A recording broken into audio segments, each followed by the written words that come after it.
इस आलू में इस चाकू को हमने लगा दिया।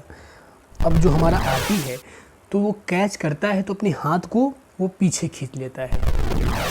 हालांकि यह इसको हमने घर पे खुद से बनाया है और यह अच्छे से वर्क नहीं कर। नमस्कार दोस्तों, आज हम न्यूटन्स के फर्स्ट लॉ, सेकेंड लॉ और थर्ड लॉ को बहुत ही कम समय में प्रैक्टिकल के माध्यम से सीखने वाले हैं। तो आपसे निवेदन है कि आप वीडियो में लास्ट तक बने रहें और वीडियो को अच्छे से देखें। तो चलिए हम वीडियो को शुरू करते हैं। हम इस आलू और इस चाकू के माध्यम से न्यूटन के फर्स्ट लॉ को सीखने का प्रयास करेंगे। सबसे पहले हम जानेंगे कि न्यूटन का फर्स्ट लॉ कहता क्या है। तो न्यूटन का जो फर्स्ट लॉ है वो लॉ ऑफ इनर्शिया या जड़त्व का नियम कहते हैं।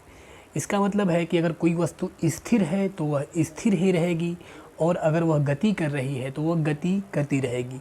तो अगर हम प्रैक्टिकल के माध्यम से सीखना चाहें तो हम देखेंगे कि जैसे हमारे पास एक आलू है और हमारे पास एक चाकू है। हम फर्स्ट लॉ को प्रैक्टिकल के माध्यम से देखते हैं कि क्या यह सही है कि नहीं। तो आइए हम देखने का हमने क्या किया कि हमने इस आलू में इस चाकू को हमने लगा दिया। अब जो हमारा आलू है वो तो हमारा स्थिर है, लेकिन हम अब चाकू को हम गति कराने वाले हैं और हम देखेंगे कि क्या जो हमारा फर्स्ट लॉ है वो सिद्ध हो पाता है कि नहीं। हमने क्या किया, ऊपर से हमने फोर्स लगाना शुरू किया है और हम देखते हैं कि क्या जो हमारा फर्स्ट लॉ है वो सिद्ध हो पाता है कि नहीं।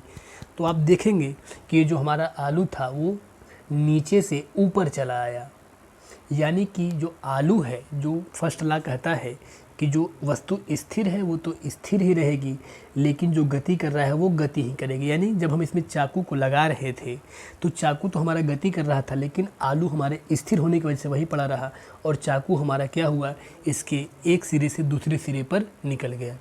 तो इस प्रकार से हमने न्यूटन के फर्स्ट लॉ को देखा। अब हम बात करते हैं न्यूटन का सेकेंड लॉ, यानी कि अगर हम न्यूटन के द्वितीय नियम की बात करें तो जो होता है, जो फोर्स होता है वो संवेग परिवर्तन की दर के बराबर होता है।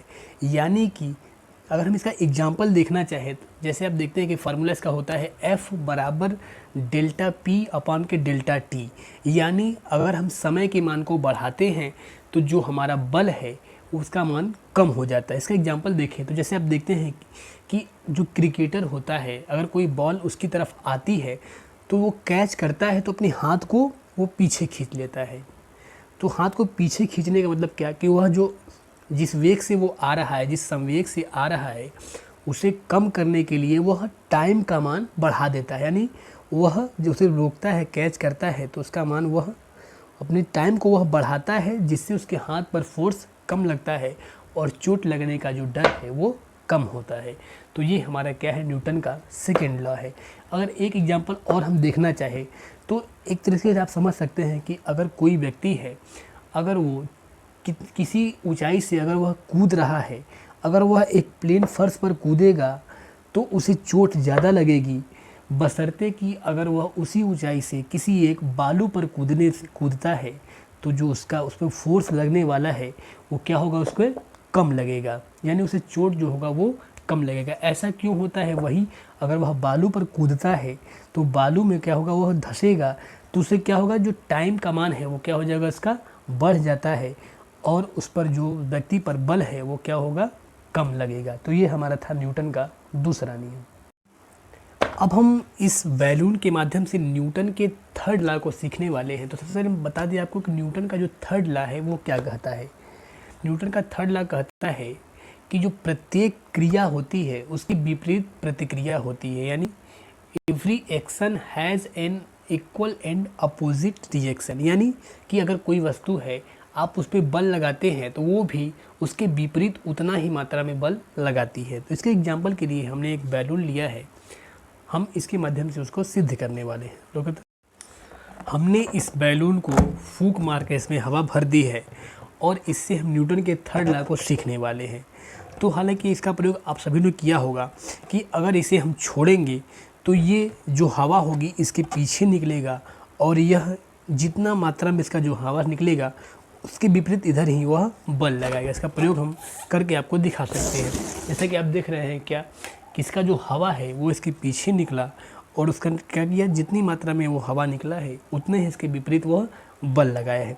इसी सिद्धांत पर यानी न्यूटन के थर्ड लॉ पर ही रॉकेट का सिद्धांत कार्य करता है। हालांकि यह इसको हमने घर पे खुद से बनाया है और यह अच्छे से वर्क नहीं कर रहा है, फिर भी हम आपको इसके समझाने की कोशिश करेंगे कि अगर इसमें भी अगर हम देखें तो अगर हम एक को खींच कर अगर छोड़ते हैं तो केवल एक ही कमान बढ़ता है, लेकिन हालांकि यह अच्छे से नहीं बना है और यह इस प्रकार से यह अच्छे से कार्य नहीं कर रहा है। अगर यह सही से बना होता तो यह अगर आप एक को खींच कर आप छोड़ते तो केवल इधर से एक ही निकलता और जितनी दूरी से आप खींच कर इसे छोड़ते वह पहला वाला उतनी ही दूर जाता। और इसमें से अगर दो को आप लेकर छोड़ते तो अगर ये इससे टकराता तो इधर से दो ही बाहर निकलते। तो ये हालांकि अच्छे से नहीं बने हुए कारण मैं इसका प्रयोग आपको अच्छे से नहीं दिखा पा रहा हूँ। तो ये हमारा न्यूटन का फर्स्ट लॉ, सेकेंड लॉ और थर्ड लॉ था। आशा करता हूँ आपको वीडियो पसंद आया होगा। मिलेंगे आपसे नेक्स्ट वीडियो में, तब तक के लिए धन्यवाद।